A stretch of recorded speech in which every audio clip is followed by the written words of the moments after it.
ఆరే రుచులని అనుకున్నానే నిన్నటి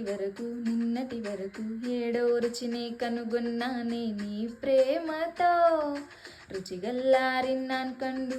ఇన్నలి వరయిల్ ఏళాం రుచియం ఉండిన్ తరియు నీ ప్రేమతో నిన్నటిదాకా నాలుగు దిక్కులు ఈ లోకంలో ఇన్ను మొదల్ నువ్వే దిక్కు ఎల్లోగత్తెల్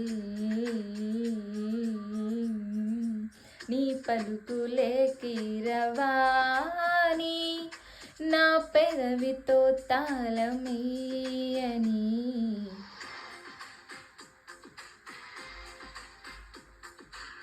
మాధవుడే బ్రహ్మను పూని సృష్టించాడేమో కానీ 60 కేజీల చిలిపితనాన్ని అలిపన్నది ఎరుగని రవితేజాన్ని